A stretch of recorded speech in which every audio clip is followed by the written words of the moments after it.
Assalamualaikum warahmatullahi wabarakatuh.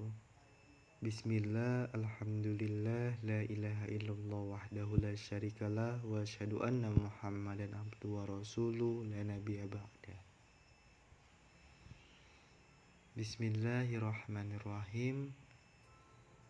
Selamat malam semuanya. Bagaimana kabar kalian hari ini? Semoga kita semua masih dalam keadaan sehat, jasmani dan rohani. Walaupun akhir-akhir ini kita masih dalam nuansa yang sama, yaitu nuansa pandemi.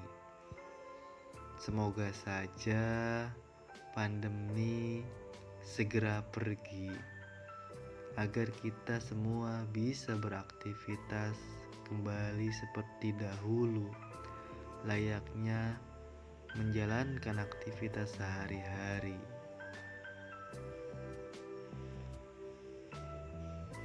Oke, kembali lagi bersama saya Maulana dalam akun kajian mengenai filsafat. Pada kesempatan kali ini kita akan membahas mengenai madhab Miletus.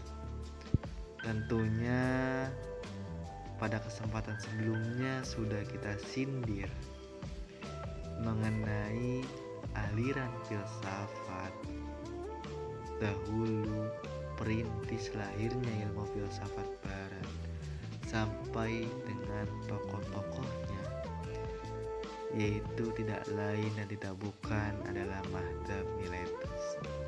Oke, pada kesempatan malam ini saya akan mencoba membedah ketiga tokoh tersebut agar kalian semua yang mendengarkan bisa tercerahkan.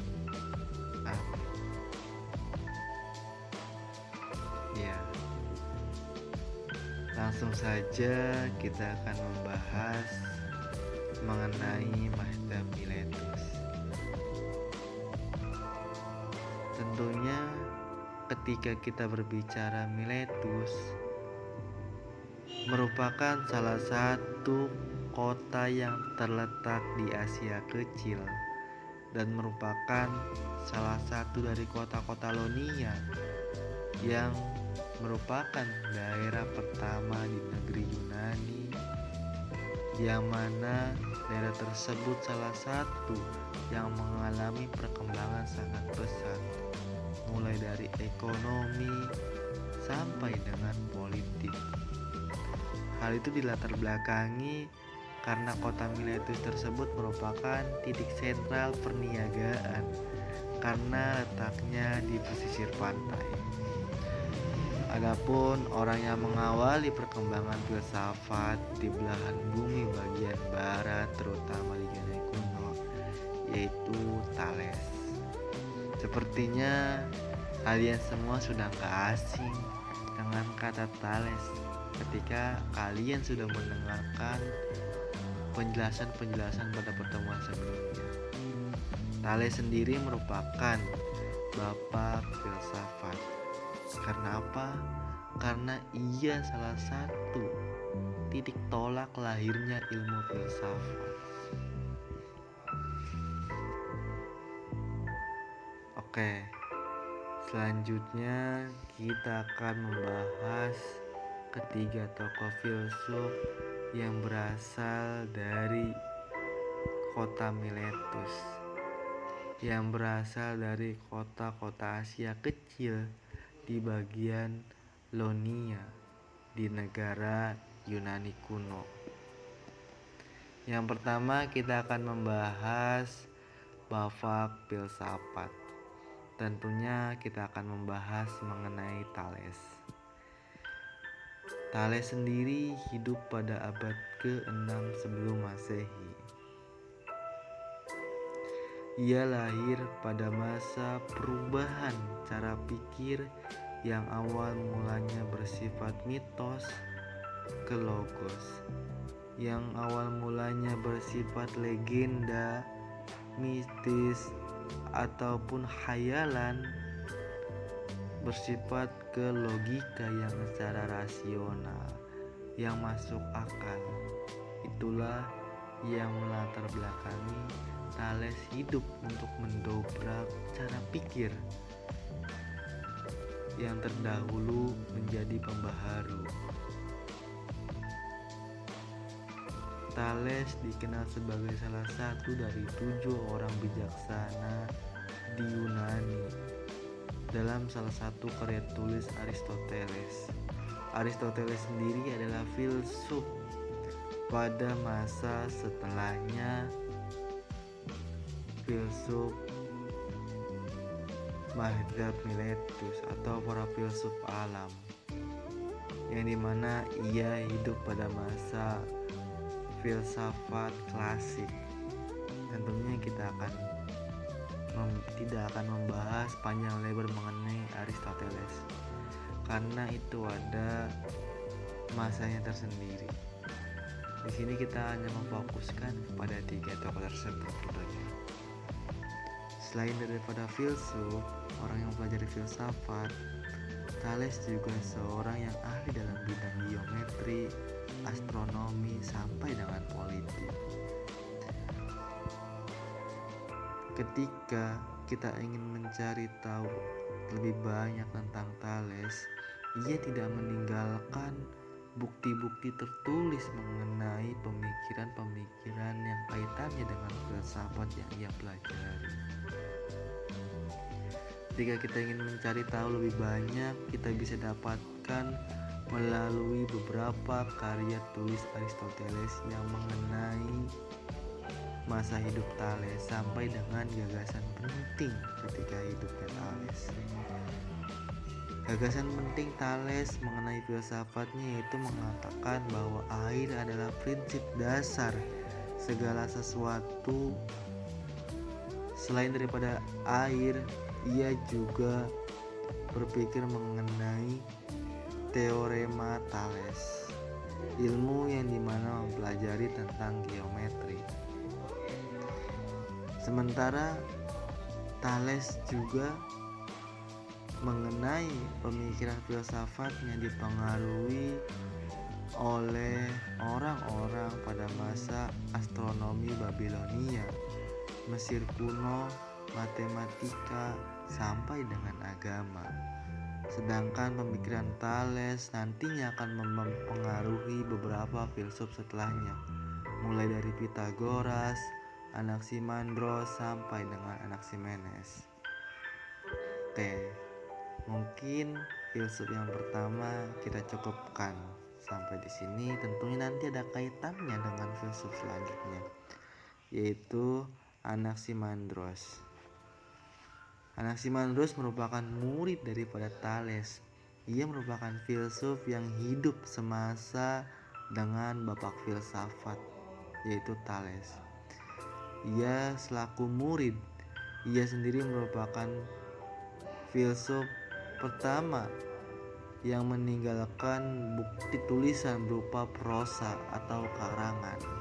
Jadi Anaximandros salah satu orang yang pertama yang dalam hidupnya meninggalkan karya tulis berupa karangan atau prosa. Tentunya ia hidup semasa dengan Thales dan ketertarikannya filsafatnya mengenai sesuatu yang sifatnya metafisika, astronomi, sampai dengan geografi.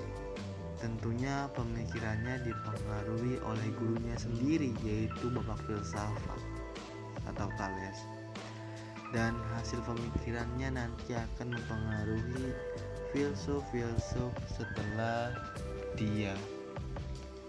Menurut tradisi Yunani kuno, Anaximandros memiliki jasa-jasa di dalam bidang astronomi dan geografi. Misalnya saja, ada beberapa literatur yang mengatakan ia sebagai orang pertama yang membuat peta bumi. Pemikirannya pun mengenai filsafat lahir akibat kritik terhadap gurunya, Thales, mengenai alam semesta, yaitu mengutarakan bahwa air merupakan substansi yang tidak mungkin bisa diganggu. Bahwasannya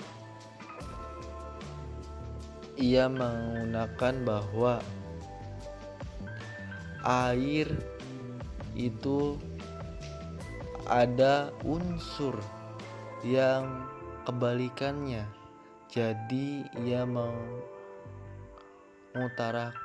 bahwa substansi dari alam semesta yaitu berupa aperion atau unsur dari segala unsur yang sifatnya abstrak atau tidak terbatas.